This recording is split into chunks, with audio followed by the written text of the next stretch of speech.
Sure, JTIP and LEDA. JTIP is designed in order to give work training to individuals. LEDA is just trying to broaden our reach into the community, make sure that minorities have equal access to higher education learning. Those are extremely essential in New Mexico. New Mexico lags behind in our pay for a lot of the minorities. If we're going to find an end to poverty, if we're going to find fairness for all, then we're going to concentrate on these programs. But I think that anything we've done with the programs has been insufficient. We have, everywhere I go, I'm talking to business owners, and I hear one constant complaint, that we can't find workers. We got one of the highest unemployment rates in the country, and they can't find workers. That, to me, says that we're not doing a good job of helping people get the courage back to get back in the workforce, to get back on their feet. The idea of earned success is one of the most powerful of all human emotions, and we're robbing the poor of that by not helping them get back on their feet. So the apprenticeship program is designed exactly for that. It would be JTIP except on steroids. I was just in Deming, and I've visited their apprenticeship program. They've got 9 or 10 different programs, welding, all levels of construction trade, culinary. Only 12% of their graduates go to college, and so they're adapting their system for their kids. And that's something that I say that we must do in education. We must allow local superintendents to make decisions for their student body. So out of the 1,400 students, they have over 1,000 who are in these programs, in the apprenticeship programs. When they graduate, they have a certificate that says you are qualified to go to work today. So you get your diploma from high school and a certificate, and you go out and get a job.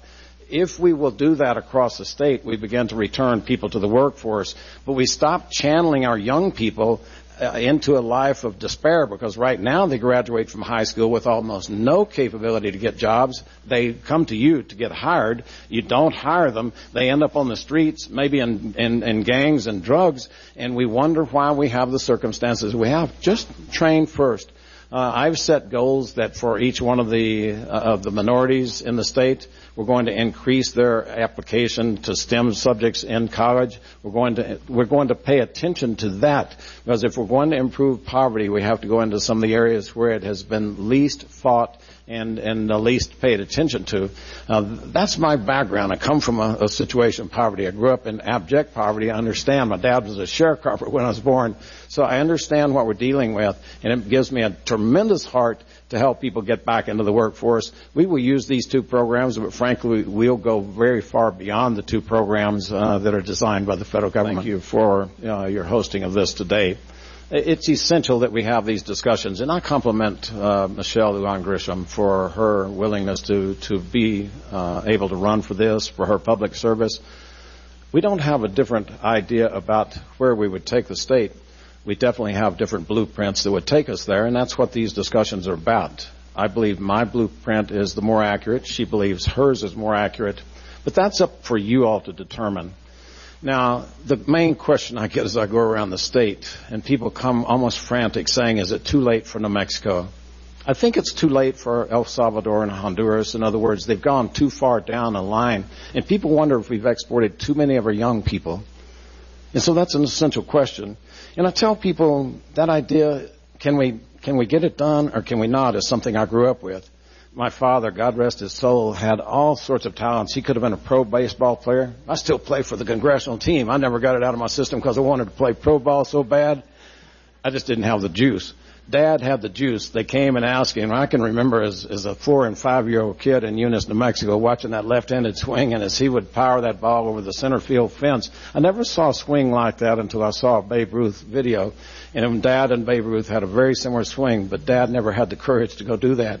He did all of the veterinarian work. The only way I ever got to go to college is we grew up on a small 5-acre farm, and we grew pigs there and showed them in 4-H, and that's how I paid for college. Dad did all of the work and the veterinarian work. He could have been and wanted to be a veterinarian, but he just didn't have the courage to get away from home and get out and do it.